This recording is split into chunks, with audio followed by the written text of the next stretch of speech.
Kingdom Hospital medical staff. Attention. A crate full of tuning forks were dropped off this morning with no recipient's name attached. If whomever these belong to would contact me, I will have them delivered on the condition that you let me audition for what I assume is a massive band you're starting. This concludes your announcements. Stay tuned for me playing Van Halen's Jump on my melodica. This is Derry Public Radio.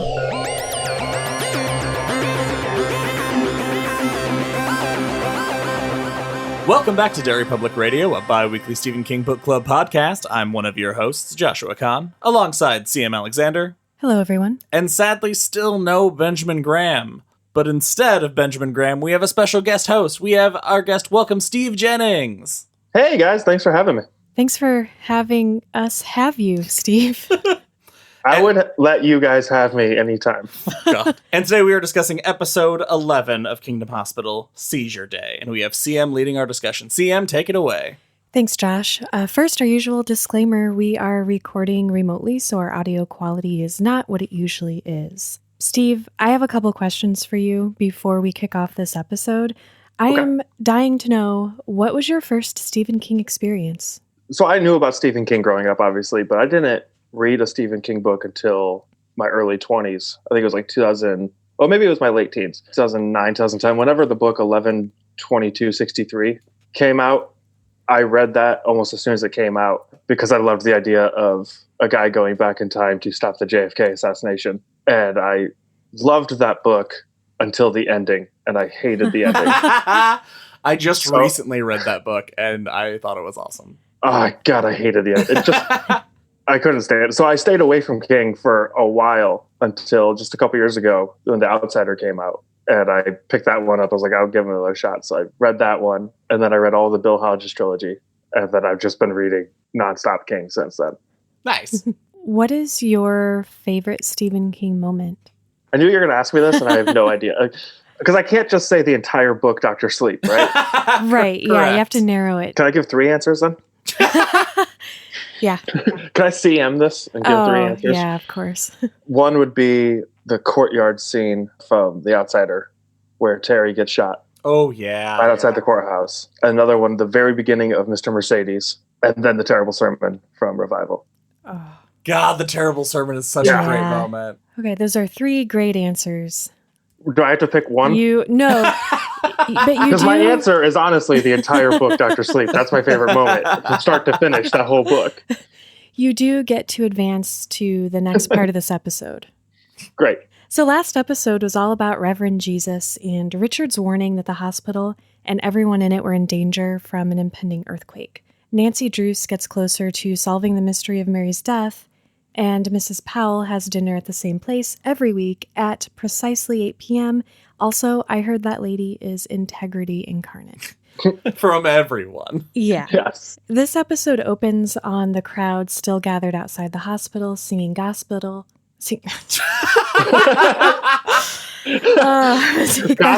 Gospel is my new rock opera about a gospel hospital. You know what? I'm not going to take that again. It stays.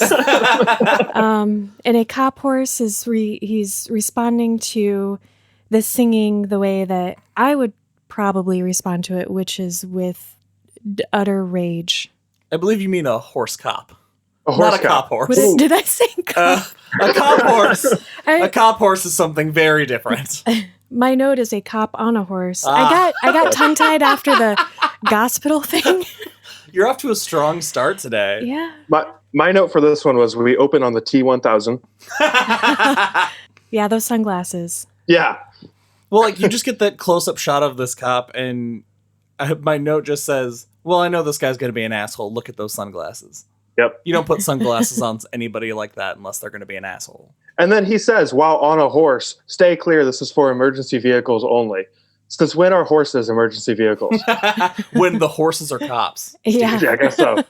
He is weirdly preachy to these people. Yeah, I wrote down a little bit of what he said. I couldn't get all of it because he says a lot. Hit us with the best, Steve. I am the cop, your shepherd. You shall not want to cross that line. I'll make you lie down in mean postures. I'll bust your giddy bop heads and run you down on the path of righteousness.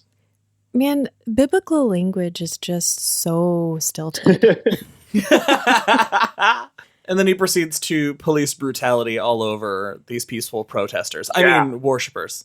Topical. Oof. Yeah. You can't watch this scene and not just be thinking about everything going on right now in our world. Like, all I could do was sit back and go, well, that's timely.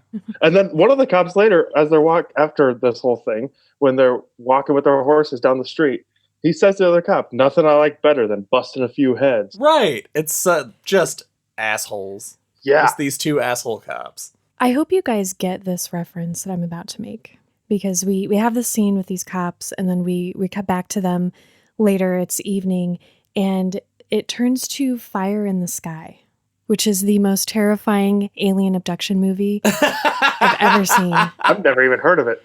I think I've heard of it, from you, but I've never seen it. Yeah, this scene looks very much like when the guy gets abducted by aliens in Fire in the Sky, and it's terrifying, and that's all I could think about. Like, to me, it wasn't this holy godlight shining down on him. He was about to be abducted, and I thought, okay, now we've had the Jesus scene, now we have the alien scene. I'm all for it. I thought it was the rapture. Yeah, that makes more sense. I thought the rapture was happening, but I was like, wait, that wouldn't take a cop. I was for sure that it was aliens. It looked like the scene that's cut into the intro of the X-Files. Yeah. Little abduction light. But then he instead of getting abducted, he just screams that he says the light's blinding, then he can't see, but then he can see, and the world is on fire. And then he starts having a seizure, and his sunglasses are broken, and we cut to those, and it really reminded me of Otto's glasses and Reverend Jesus's glasses when those were broken. I'm glad you picked up on that too, because I definitely thought about that as well. It's the eye thing throughout the whole show. Yeah, if it's not Ollie asking about eyes, it's people in their glasses. Yeah. Wow. Yeah, we've had eyes from the beginning. Yeah. Yeah. So meanwhile, Sally is trying to summon Mary, and I'm going to blame Sally for this. Sally induces a seizure in Mona. Wait, no. That is not Sally's at all fault. what happens. Yeah. No, I don't think so either. I'm with Josh on that one. I didn't get that one bit.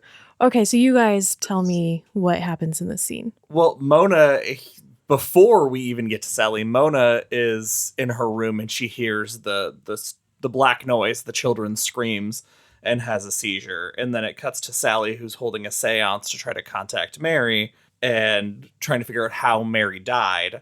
And she asks if it was a doctor that hurt Mary, and Mary screams and a painting flies across the room. What was that painting? I don't know. I didn't catch it. You didn't catch the painting? I paused on it and stared at it for about 3 minutes because it's the worst looking horse I've ever seen in my life. Is the horse a cop? It's not the horse. It's just like a horse head, but it looks like the animators from the movie Hercules drew this horse. Oh. I'm going to have to go back and see that now because I'm super into that. Yeah, because they show it on the wall before it gets thrown across the room psychically.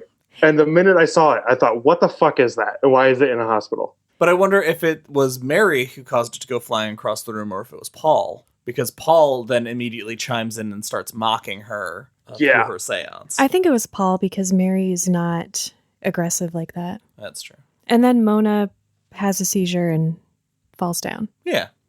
Classic Mona, doing Mona things. I bet her character will really develop in the next couple episodes. The last two? Yeah. She'll be integral. What I love about the scene is that Sally's holding this seance with this candle in the middle of a room full of people, and no one blinks an eye. Like, they're just like, they don't give a fuck about Sally and her seances anymore. Right. They were part of that one at the very beginning, and they were like, yeah, one and done. I'm good. This is just a regular thing at the hospital now. Yeah. So I hate to say this next part, but I'm kind of starting to like Brenda because she appears to be going off the rails in the best way. We cut from this dramatic scene with Sally and Mona and Mary, and Brenda is in a laboratory in the hospital, and she has a book, and it's about making love potions, and she's doing it. Can I give you the title of the book? Because I wrote it down. I also wrote it down. Make Him Want You with Witchery. Love Potions, Charms, and Spells. Did you catch the author? No, I missed the author. Barlow Straker. From Salem's Lot? Which are the two characters from Salem's Lot. Oh, I missed that. Also, just she's making a love potion, and she's talking to her friend on the phone, and her friend's name is Sabrina. Yep, I I wrote thought that. that was fun. Yep. And this is, I guess, a pretty good plan, but the only problem is rather, the recipe calls for eye of rat, and Brenda uses eye of drugged up rat. A rat addicted to cocaine. Which we don't know yet at that time. Right. No, I caught that the second time watching it. I was like, oh, that's why. I just thought she was a really good magician. So would that have worked perfectly if the rat wasn't addicted to cocaine, you think? Yeah. I mean, I want to say yes. For Brenda, I'm starting to sympathize with her and I want to say yes. But we know Stegman loves nothing but himself, so. That's true. Probably no potion is strong enough for him. So we cut from this sort of, this romantic moment with Brenda to Draper's ample bosom. Yeah. And I could have stayed there all day. My note I made was boobs with 12 O's because it stood there. That shot stayed for at least 2 or 3 seconds. Yeah, it did. Did I hallucinate that we literally opened on the boobs?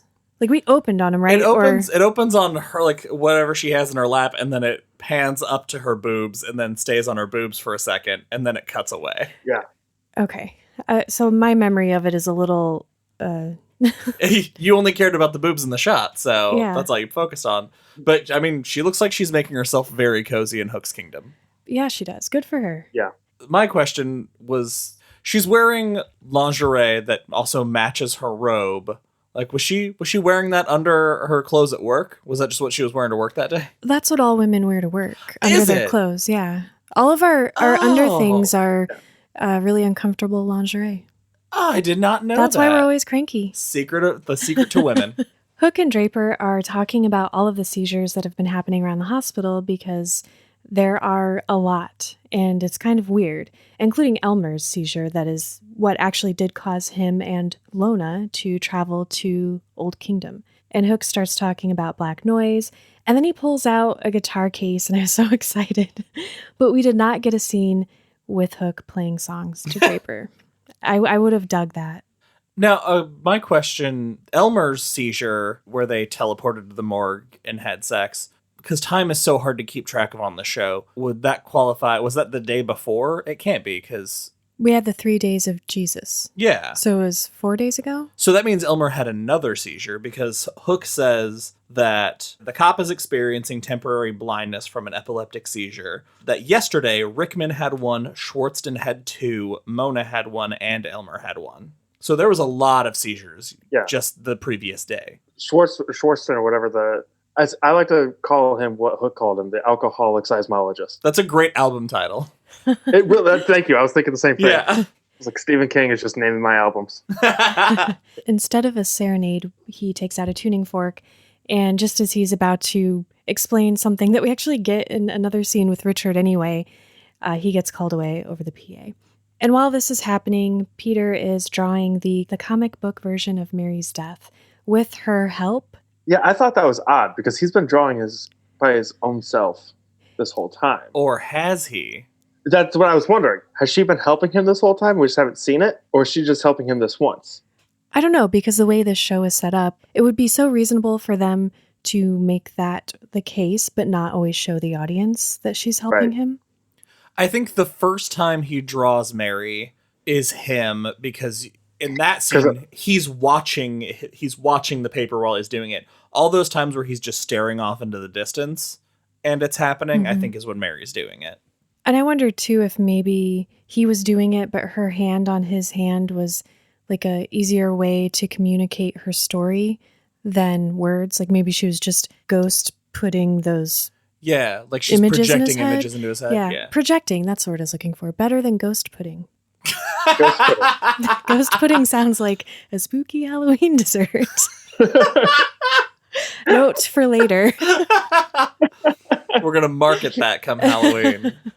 What I love about this scene is that while that's happening, Aunt Bear's just chilling the fuck out. He does that this entire episode. Like every time he's around, he's just like hanging out, taking in the sights and sounds. Yep. You know who's not chilling out at all in this scene? Richard could care less about what everybody's doing. He's still very concerned with letting everyone know that the really big earthquake is coming and we need to get out of the hospital. Last one wasn't the big one, apparently. I thought it was, but no, there's one that is going to kill everybody if they don't do something about it. The final earthquake. Mm-hmm. And Peter, suddenly we're in the Old Kingdom with Peter, and he sees a room titled Pain Room, which is wicked cool. I thought that was so neat. Like, you're in a hospital, and yeah, it's like the creepy old ghosty hospital, but there's just a room called Pain Room. I've never been in a hospital like the Kingdom. You have seances, you have pain rooms. I mean, we have pain clinics at our hospital, but no seances. 0 seances where I work. While Peter is down here, he finds what I presumed were the ashes of the children who died, and he's beginning to understand more about what happened on this property. Does he hallucinate inside of a hallucination? Because is him in the Old Kingdom, is that a hallucination? No, I don't think so. Yeah, I think he's really traveling there in spirit, because we've seen him, his ghost-looking self, leave his body and walk with Mary, and then they're in the Old Kingdom. Right. So then his ghost self hallucinates hands coming up through the ground. Yes. What were those hands? I'm assuming they were hands of the children from the mill, since the hospital was built over where they all died. That's not the way to get help. To break through the floor? Like in a terrifying zombie way? No, because anybody who sees that would run screaming, right? Yes. They wouldn't be like, oh my gosh, let me help you. They'd be like, it's the apocalypse. Zombies are here. Okay, scenario. You're under the ground, and there's somebody nearby who can help you. You can't just shoot your arms up zombie-like, or else you'll scare them. What is your plan? I would do the, like, you sort of gently stick your hand up and you do the one finger, like, excuse me. Nope, I think that's scarier. I think if I saw hands burst out, I would get over the shock faster. But if I just one finger pops up and just wiggles at me, yeah, that'd be way more terrifying. Yeah, I disagree. I'm then sticking I think with it. beckoning me to come towards it so it can pull me to hell. Jeez. Well, I don't know what else happens when the hands come out of the ground. Either you pull them out or they pull you in. Well, when they're politely just gesturing with a finger, they're not going to pull you in. They just need assistance. You need to learn. What if it was like a good thumbs up? Yeah, see. But thumbs up says, I'm good. You don't need to help me. That's a good point. What if you throw the devil horns? That's fun. Then Everybody loves that. Then you might be a demon. I think you just need to learn. You do the wolf pack. Yes, wolf pack. Glad we sorted that out for later. I'm glad WCW saved us all. Yes. I hope the 30% of people listening to this that get that reference really enjoyed that. So we cut to Hook and another doctor there in the elevator, and they stop at some floor, and Elmer gets on, and it is a very tense scene, and Dr. Hook starts telling the other doctor that he has a lead on the missing head, and he does not include puns here, but to make up for last time when I didn't write them down, I made up my own puns that Hook could have used. Are you guys ready? Yes, okay. I'm so ready. This is my best Dr. Hook voice. Hi, Elmer. Are you heading somewhere? Oh my God. There's a lot of headroom in this elevator, wouldn't you say? And then when the elevator stops at the next floor, like as Hook and the other doctor were stepping out, he could have turned around and said, we'll go on ahead, Elmer. Oh my God. First of all, I want to thank you guys for having me on your podcast. Your Dr. Hook impression is spot on. Thank you. Sounds exactly like him. I practiced it in front of the mirror for hours. Speaking of repeating things in front of the mirror for hours, we cut to Stegman, who is doing his famous self-affirmations. I love his little mantra. Yeah, and Brenda bursts in with his drug-laced love coffee, and she does this just in time for his meeting with the lawyers. This episode, because of this, is so much fun. The fact that she is willing to use a love potion on Stegman, understandable, because we've established that that's what she wants from their relationship, him to be more affectionate. But if I was ever going to risk putting someone under a potion, I would not do it on the day of their deposition for malpractice. Right. Yeah, the timing seems bad. And he takes a drink, and I love that he's like, ooh, it tastes like love. Yeah. And then he buries his head in her bosom. That's where he likes to rest his head. We also get another appearance. I feel like we missed this last episode, or just doesn't seem like we've seen this character recently, Stegman's car. Oh my god. I've been thinking, what else can happen to this car? Because it's pretty much been done in. But no, the people from the mission across the street are taking the hood and all of the doors to Stegman's car off. Which ruins what I had hoped would happen with this series, was that it would end with Stegman driving home and parking the car, getting out, and then his car would just bluesmobile, just break up. Holy shit, that would have been great. That's what I was hoping this whole time that it would lead to. But now he has no doors and no hood, so it can't do that. Otto and Bobby are watching this over the security cameras when Sally bursts in to accuse Bobby of watching porn at night. Seriously, that happened in this scene. Yes. I was shocked. And what's more alarming about that is she said, "You were up watching that smut again because I wasn't there to turn it off." Which means that on more than one occasion, Yeah. she has had to walk into the room and physically turn off porn. No, guys. I've already unpacked this. It's worse than you think. Go on. Gosh. So I assume that Bobby, maybe lived in the basement, kind of had his own bachelor pad down there or something. Or his own sort of self-contained space, maybe even a bedroom, which would be very easy to lock or put a sock on the door or just say, Mom, you need to knock. You establish boundaries and rules when you live together and you're adults. So that means Bobby's watching that shit in the living room that they share. See, I never assumed he had his own space. I assumed his bedroom was directly across the hall from his mom's still. And he was just in the living room, going for it. Smoking his pipe. Oh, man. Great visuals. Like a classic pipe smoking Bobby. I got to move on from this. We continue the Mrs. Powell gag, which I love, and we're going to get a lot more of that in a little bit. But for right now, we're going to come back to our sorcerer historian, and he is getting all preachy too. People who... So until the last episode, we didn't really get a lot of that. It didn't seem like this was an overly religious town, or the characters that we had met would be able to quote Bible scripture. And so I'm wondering, is this because of what happened? Are people just being influenced by that, or are they more in tune with it? Because he's seriously acting weird. Well, he says that he doesn't want a computer because computers are a false god. That seems aggressive. He really hates technology. I mean, Granted, he's an old man in 2004, and I get it.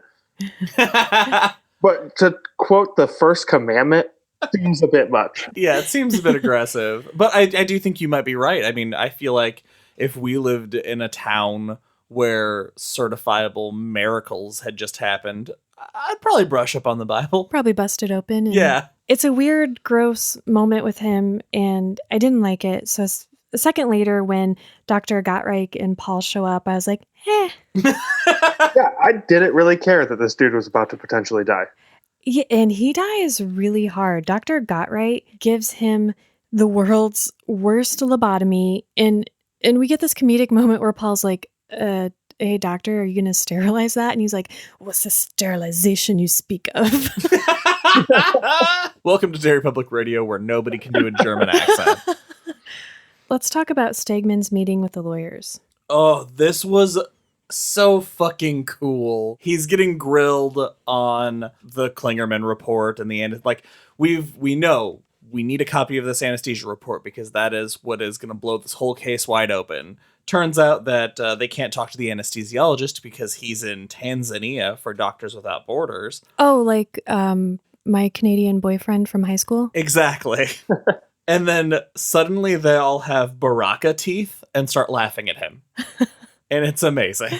Yeah, I honestly, for a minute there, I was like, Steg's actually handling himself pretty well. Yeah. He was to these questions. He's staying calm. He's not being an asshole that we're used to. And then he just goes crazy again. And he sees cockroaches and rats too all over the table, but he still doesn't freak out. If everyone I was looking at sprouted Baraka teeth, first of all, I'll be like, fatality? Are we doing this? But that would freak me out. And he's just like, of course, they're all vampires. They're all horrible. And that's what I assume he's thinking in his head. Yeah, he's so used to it at this point that he's just like, yeah, whatever. I think he's not quite insane yet, but he's really well on his way. And so I imagine that could have gone way worse. Is he actually going crazy, or is this a side effect from the drugs that Mama is giving him? Gross. I think it's the drugs. Yeah, I think it's the so drugs this time. But he has been progressively losing it more and more as the series has gone on. It's a combination for sure. Right. I love this episode because of the scene we're going to talk about next. We've kind of discussed how the tone of this show is all over the place, but in a charming way. I really dig it. Some episodes are very comedic and some are very scary. And this one is both. Yeah, it takes a hard left turn into Scooby-Doo. Yes! Amazing. Okay, whichever one of you, I would like you to do your best to paint our audience a word picture of what happens. So in the last episode, we know that there's these three people, Bobby, Elmer, and what is her name? Brenda. Brenda, thank you. I just call her Mama. They all have instructions to go to Medical records. Medical records, thank you. And because the person that works there is gone at this time. And so Elmer shows up and he's about to enter the room, but our Greek chorus walks by and says, "Ooh, be careful in there." And so he hesitates, and then Brenda comes walking down the stairs. He sees her, starts walking away, stops, turns around, they look at each other, and then they both dart behind Column So to great. hide from each other. Yeah. It's called Medical Records Chicken. Yeah. And I like they're playing peekaboo around the columns. That's right. They're peering at each other. Yeah. Already, you're there. And then Elmer gets in, and Brenda tries to get in. She's like, "Let me in." And he just laughs at her and walks away. And Bobby comes down too. I just wrote Bobby, like they're hiding. Bobby saunters up like a dumbass. It just announcing his plan. He's like, Yeah. I got to go here to get this. And I also got to go to the library. Gee, maybe I'll do that first. And he walks off. And then they're like, okay. And that's when Elmer goes for it. I like that when Elmer's on the other side of the door, he just pretends he can't hear her. Like Yeah. the second's soundproof, and he just like waves to her and then walks away.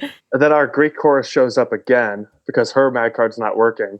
Abel asks for it, gets it, puts it up to his forehead like Johnny Carson, and says, "This is not the right one," or something along those lines. Yeah, it's the key card to the elevator that Hook gives him in episode 1. And then in unison they say, "Did you not have mag cards at Boston General?" Which is echoing Hook from the previous episode. Yeah. And then they just vanish. Yeah, are they ghosts?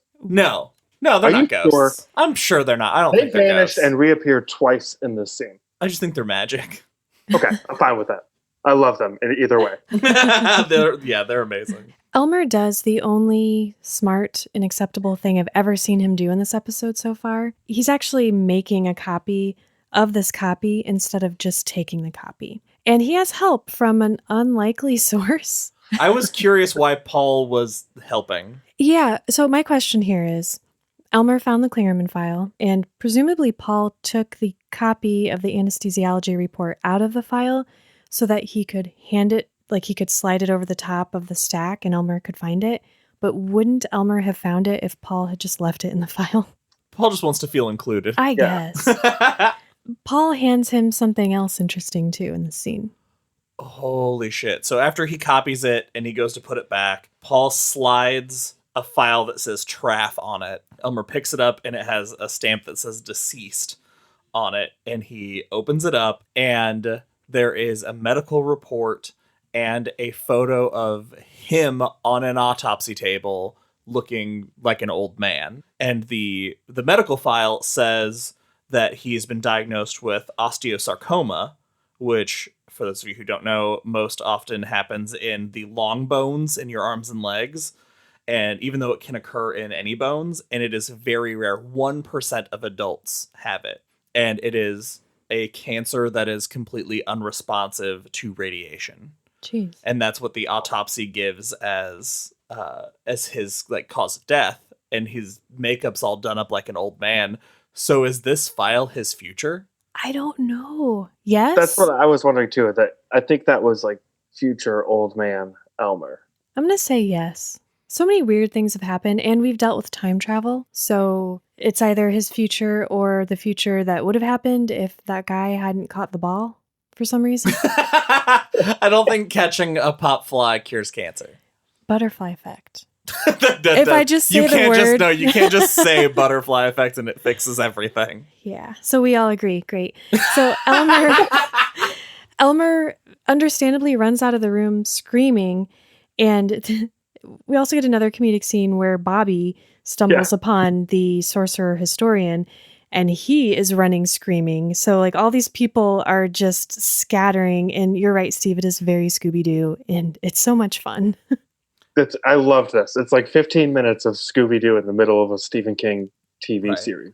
Bobby does take the time to grab the folders on the desk, though, so he did his job. And we also get this cool shot of the lobotomy. Dr. Gottwright just shoved it through the guy's eye and down out of his cheek. It was brutal. Yeah. I mean, you saw the way he was winding up. He was not aiming very carefully. No. But one of the coke rats is there and eating his ear. Yeah. Oh, it's so gross. We are back with Horse Cop, and we're in the OR. They're doing brain surgery. And this guy... Is this a real thing that they do? Yeah, neuromapping. Really? Like, while a person is at least semi-conscious? Yeah, you have to do it while they're conscious because depending on if you, like, nick a part of the brain, you need to know. See, this is perfect because my note was, Josh, talk about it. Oh, perfect. Well, I did. My note was, ask Josh if this is real. Yeah, that was it. Because as you're messing around in the brain, you need to be able to ask somebody or have them be able to tell you, oh, whatever you just did, now I can't see. And then they can be like, oh, let's not cut that. Is there one where they could have like pressed on it and he would have become a horse cop? I don't know how many well, if you knew exactly where to hit the brain, you could convince him he was a horse cop. Missed opportunity. This scene is already cool, but it gets even cooler because Stegman, we don't know the result of his meeting when he starts hallucinating, but he comes into the surgery room and he is still very much high. And I think this is the first time I had to look away. Yeah, me too. Oh, really? Yeah. Me, you, and Dr. Hook all had to look away at this point. So what happens in this scene when Stegman comes in to do his thing? He comes in and he says something about like the brain's not open enough. So he grabs this tool and just starts sawing at the bone. And there's smoke flying out. And Dr. Hook looks away. And I looked away. Both times I watched this episode, I had to look away. It was hard to watch. It looked obscene. Cutting open a human skull's big deal. But is that how you just do it? You're just like, boom, here's the tool, doing it all willy-nilly. The skull was already open. You already see the brain. He's at the edge of the skull and just digging in to make it even more open. Bits. It's like he just needs to have control over something. Like, oh, you guys already opened it? Well, not good enough. I don't know. It gets worse, though. Yes, it does. Because he starts hallucinating maggots and ants. Oh. In the brain. It's so, I hate maggot things. It's so gross. And he runs out of there screaming, and he always runs out of surgery early, but this time, not for sexy reasons. It's because maggots are in this guy's brain. So I thought that was a hallucination, but then Ant Bear comes trotting up, and he's like, ooh, ants. So there really are ants and maggots in his brain? Or are they ghost ants and maggots? They're psychic ants. That's not what Ant Bear says. That is true. Ant Bear says, absolutely delicious. Which is the best catchphrase. It is a dynamite catchphrase. It's going up in the top. He said that in episode 1, too. Mm-hmm. Yeah, I think it's a weird, again, it's those weird things with this show where you can imagine, oh, Stegman's seeing it, so it must be a hallucination from the love potion. And then the fact that Antibus interacts with it, then you're like, wait, no, what is real? Right? What is real? What isn't?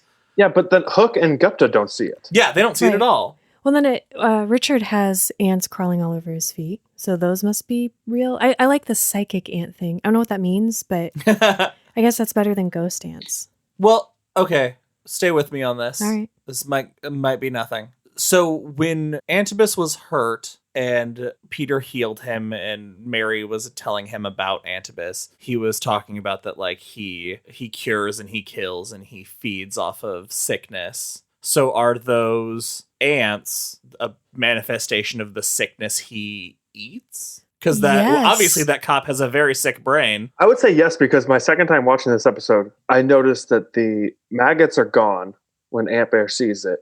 And the ants actually look a little different. Oh, I didn't notice that. Me neither. Man, so I think cool. Aunt Bear's seeing different ants than Steg was seeing. Yeah. He's seeing tasty ants. Absolutely delicious ants. We get a brief scene with Frankie where he finds his way to Dr. Gottright's, and he's probably, I'm assuming, the first and only willing patient to sit on his table. Yeah, let's go ahead. Steve, you look like you have something you want to say about this scene. I just love that throughout this whole episode, it just cuts to Frankie just running around. He's looking in lockers, he's trying to find his head, and it looks like he's having the time of his life searching for his head. Is what they end up doing to Frankie related to the sorcerer historian? Ooh, I didn't even think about that. Well, it's his computer, so kind of. Yeah. Yeah, so they're trying to give Frankie a new head, which seems like a very kind thing to do. I'm sort of surprised. Which I also wanted to point out, did you notice that Gottrick also calls it a nut? And that's what Stegman calls it? Oh. Well, we gotta get you a new nut. Yeah. Ooh. Frankie's body rejects the computer, I guess. I don't really know what happened. I'm hoping he becomes like opposite RoboCop. His whole body is human. And he just has a computer head. He's just got a computer head. What a computer face. What a bold decision. I would support that 100%. And throughout this, Gottrick is so set on having this work. And he's so into it. And Paul is just like, yeah, whatever, man. I feel like his energy is so much in the way of, I guess if he's torturing someone else, he's not torturing me. So, right. Do you, buddy. Yeah, he seems really chill. He's chill because he doesn't have the brain power to commit to any of this. He does say 50% of his mind is elsewhere. And I don't know if he meant literally or metaphorically. It could be either. He meant literally. Yeah. And we'll get to it. I'm so excited to talk about that scene. Before we get to that, we have, oh my gosh, the trifecta. I love this. Hook, Stegman, and James all together. And Hook and Stegman are fighting over the paper that Draper wrote. James couldn't give less of a shit about anything in his life. So they're sitting, side by side in chairs in front of his desk. And the whole time they're very serious and they're talking to him about this. And he's got this clicker and there's a projection behind them, and he's just sort of looking over them, trying desperately to get his morning air PowerPoint rolling. And I did write down what the screen says. When things don't seem fair, take a deep breath of fresh morning air. He's so proud of it. He's so proud of it. That's like all he wants to talk about in this scene. That and the Coke rats. Yes. Because Janice McManus said that all of the rats have to be exterminated because they got out during the earthquake. Question for you guys. When he's talking about the drugged up rats, and Stegman is trying to explain, why they need to protect the rats and the purpose of the study, did it seem like Stegman had absolutely nothing to do with the study? Like he could barely spit out what was going on? Or was he just high? I only say that because I didn't even get the explanation of what was going on. Are you implying that maybe this research is a lot like the Draper situation and it's not actually his and he's planning on finishing it and taking credit? I'm 100% implying that. I can see that, but here's why I disagree. Because he is so adamant about this being his work and that he brought it with him from Boston General, and destroying it will destroy all of this time he spent working on it. So I think that it is his, which is also why I think it's bad, and it's a dumb study because it's Stegman's. But and I think that the reason he can't eloquently talk about it is because he's still high as balls. That makes sense. Oh, God. Okay. Sorry, I just saw what the next thing was. Elmer's still trying to woo Lona, and he tells her he loves her. And he says, I love your thoughts. And this is so gross. He says it with such sincerity. I hate admitting that. And she looks touched. Was it just me? Yeah. But she looks touched, not like he's an equal sexual partner, but like he is a child. Like, oh, you little sweetie. Aw, kiddo. I'm having such a hard time getting a read on their relationship now ever since. I don't know how to feel about it or what to. If she's into it and he's into it, fine. I don't care. But I think she's slowly starting to come around to it. which, man, just sends the wrong It just message. shouldn't be. Yeah. Stay away from this dude. He's creepy as hell. Yeah, you guys out there, if a woman rejects you, just have a seizure, drag her into a ghost kingdom, and make her fuck you. That's it. Yeah, that's all you have to do. That's all it takes. That's how I got married. Hold on, I'm gonna message Devin real quick. We find out that this machine that Lona has been using is the magnetoencephalograph. Fuck. Yep. Yeah. I thought I had it. I was so proud. I'm like, as You I was said it, and I saying was the gonna try to word, write it down, but then I thought I'll let someone else try to say that. You were almost there. I know. Give it one more shot. The magnetoencephalograph. Fuck.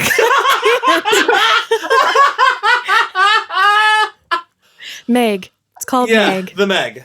Yes.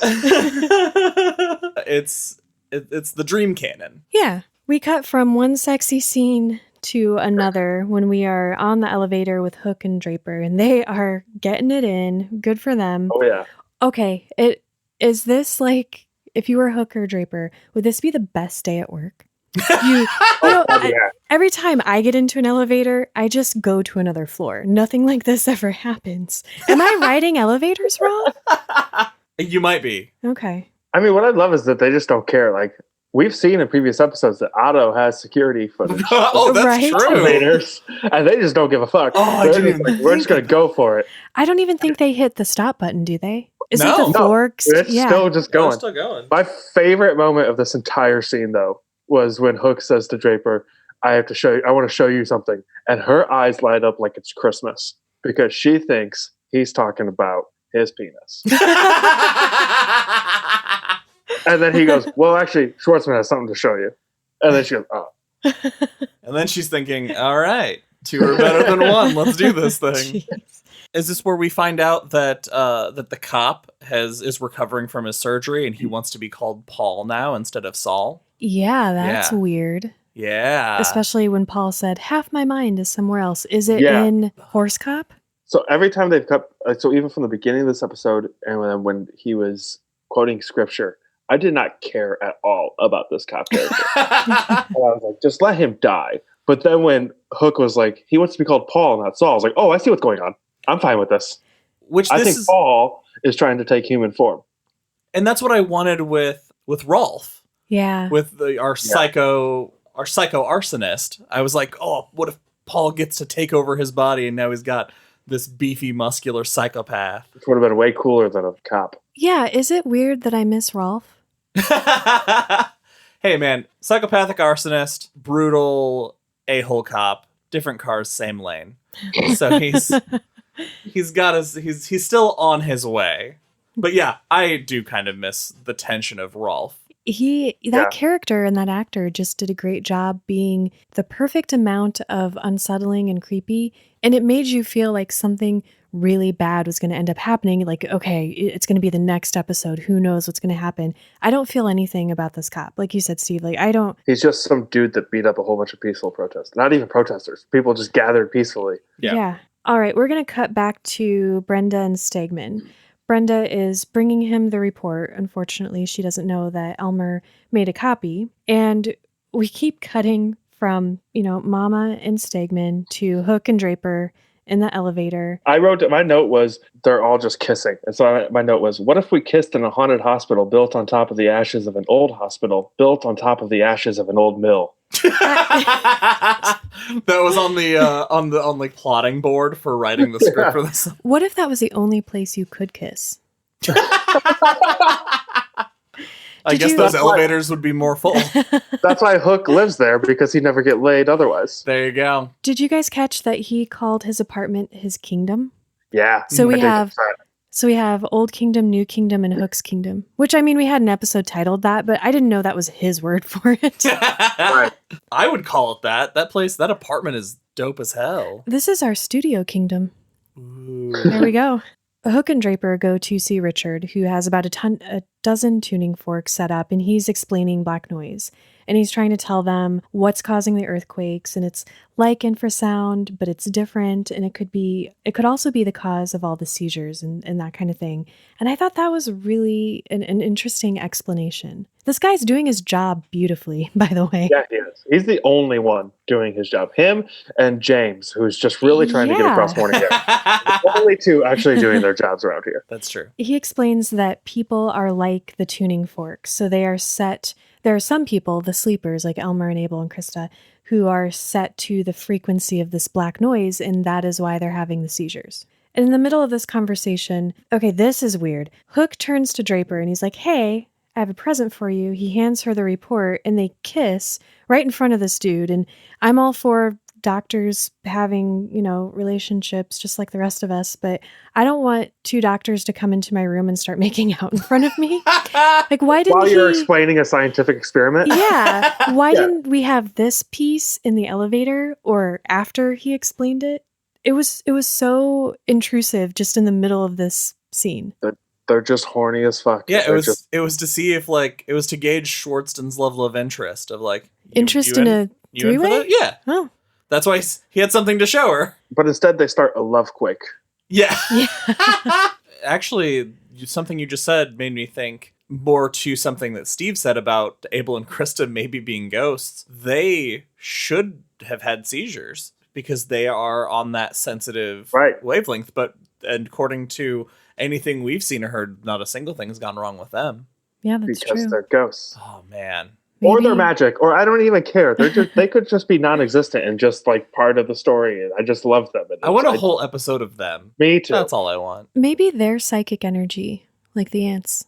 Ooh. I'm fine with that. Yeah. So because we're getting an earthquake, Elmer must have also had a seizure because he and Lona are back in Old Kingdom and they're getting nasty. And Elmer has a seizure and then he has the ability to bring Lona with him into Old Kingdom. I don't know if he picks that, but I assume, is the one who picks what she's wearing because she's wearing a little black dress and she's all made up. And I guess that's better than being naked, which is what she was last time. But is he trying to be romantic? But she even says, why did you pick this place? So he has the ability to pick where they go when he thinks about it. I guess. Yeah. But does he know about Old Kingdom? I mean, he's been down there. He has? Okay. But that it also seems like he has an explanation saying that sex and death are tied together intrinsically in your brain, and that's why he's getting really defensive. I just think creepy. that Elmer is interested in dead bodies a little too much. Ooh.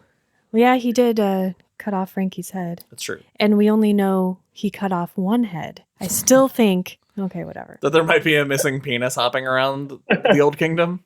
Yes, those are just scenes that they cut because TV audiences couldn't deal with it. If you ever see something moving in the screen, you're like, is that a caterpillar? No. It's like an Easter egg. We've missed so many little penises in scenes.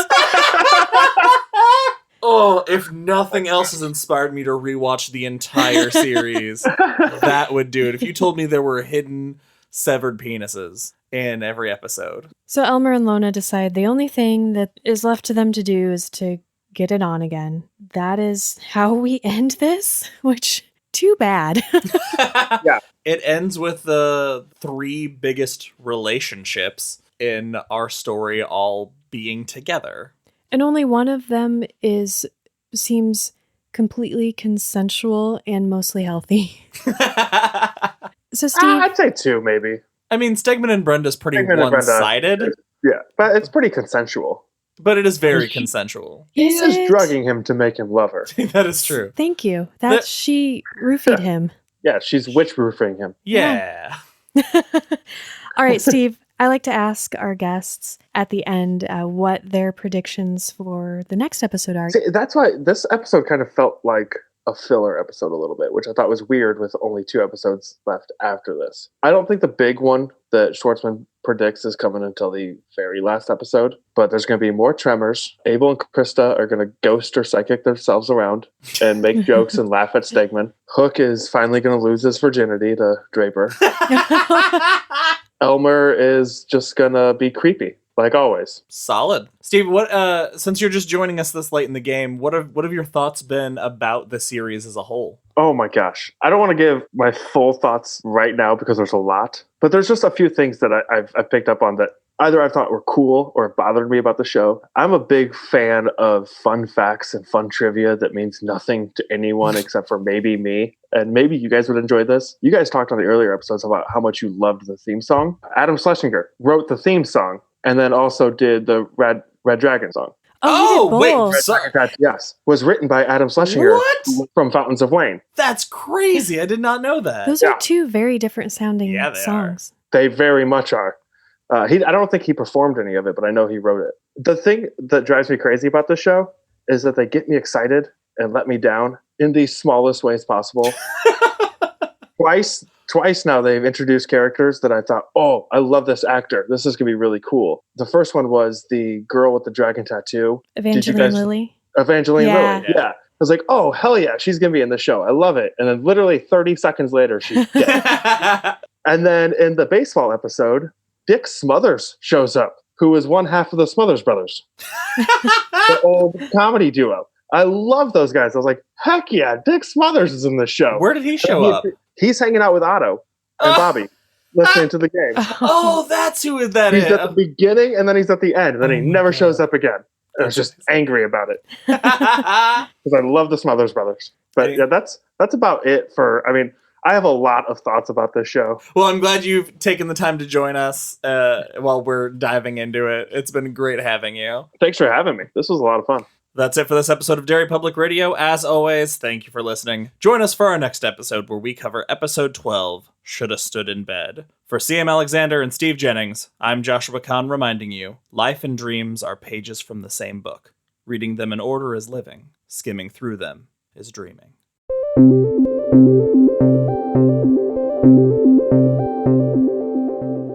Hey everyone, CM Alexander here. Thank you for listening to Kingdom Hospital, Part 11. We hope you enjoyed it. As always, you can find us on social media at Derry Public Radio or send us an email at derrypublicradio@gmail.com. We continue to ask that you check out some other causes that really need funding, like Black Lives Matter, Black Visions Collective, Reclaim the Black, the official George Floyd Memorial Fund, the NAACP Legal Defense Fund, and many, many others. That's all for now, listeners. Goodbye.